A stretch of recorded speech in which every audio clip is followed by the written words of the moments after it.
अब्दुल करीम सालार, secretary मजलिस मुशावरत महाराष्ट्र। अभी जो bomb blast case के अंदर बॉम्बे हाई कोर्ट ने जो अपना फ़ैसला सुनाया है वो अपने आप में एक तारीख़ी हैसियत रखता है। जब ये वाक़या हुआ उस वक्त भी हमने ये गैर इंसानी फ़ेल जिसने भी किया है उसका जमकर जो है तो हमने उसका निषेध भी किया था और मांग की थी कि इसके पीछे जो भी ताकतें होंगी उनको बाहर निकाला जाए। जब इन 12 बच्चों को ले जाया गया उस वक्त भी लोगों ने यही कहा कि भाई अगर वाकई में ये मुजरिम है तो इनको सज़ा मिले, लेकिन बेगुनाहों को जबरन ना करें। जिस तरह आम तौर से हुकूमतें मीडिया ट्रायल के ऊपर ख़ास तौर से अक़लियतों के नौजवानों को जेलों में ठूसने का जो काम करती है वो ना करें। आज हम मौलाना अरशद मदनी साहब को ख़ास तौर से मुबारकबाद देते हैं। जमीयत उल उलमा अरशद मदनी महाराष्ट्र के नायब सदर जनाब मुफ्ती हारून नदवी साहब के ज़रिए से आपको मुबारकबाद पेश करते हैं। जो बच्चे हमारे अंदर से आज बाहर हैं, 19 साल उनकी ज़िंदगी के बहुत ही खूबसूरत ज़माना उनका जवानी का वहाँ पर बीता है, उनको एक नई ज़िंदगी यहाँ पर मिली है। मौलाना के इस कदम से ये भी साबित हो गया कि अदलिया पर हमारा अभी भरोसा बाकी है और इस मुल्क के अंदर अदलिया ही आज सही मानों में इंसाफ देने का काम कर रही है। वरना हुकूमत जिस तरीके से चलाई जा रही है, एक सोची समझी साजिश के तहत सारे काम हो रहे हैं। क्या तबलीग के उन लोगों का निज़ामुद्दीन का मामला हो, ऐसे कई मामला हो, कय्यूम मौलाना का मामला हो, 10-10, 20-20 साल के बाद में उनको इंसाफ मिल रहा है, यानी इसका मतलब ये हुआ कि उनके साथ में नाइंसाफ़ी हुई है।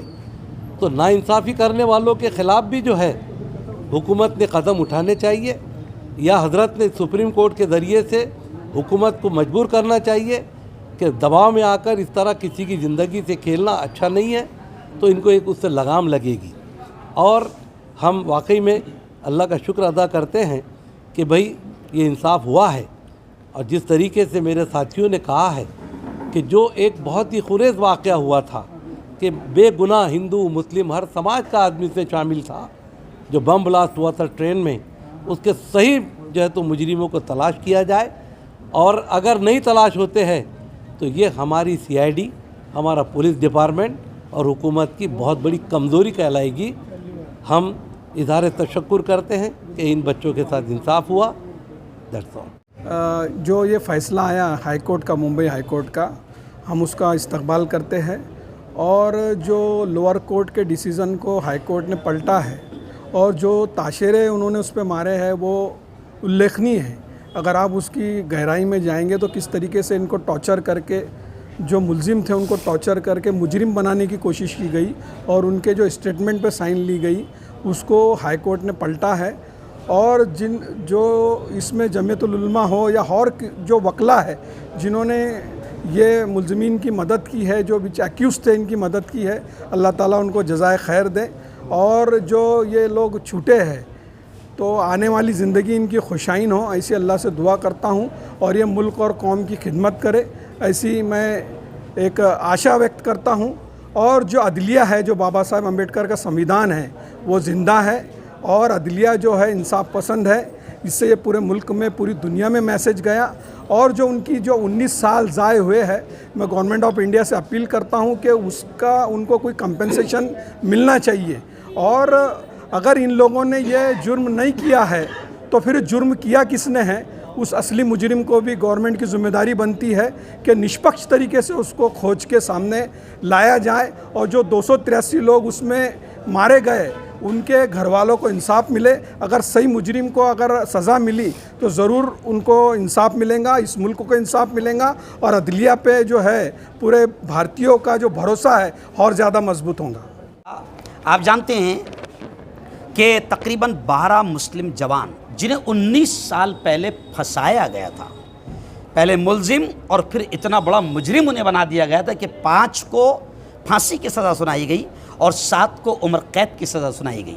लेकिन हम अल्लाह का शुक्र अदा करते हैं, रब्बुल आलमीन का शुक्र अदा करते हैं कि जमीयत उलमाए हिंद हज़रत मौलाना अरशद बदनी ने इस केस को मजबूती के साथ लड़ा और गुज़िश्ता कल ये फ़ैसला आया कि उन 12 के 12 जवानों को, जिनमें 5 फांसी और 7 उम्र कैद के, उनको बाइज़्ज़त मुंबई हाई कोर्ट ने रिहाई नसीब की और उन्हें आज़ाद कर दिया।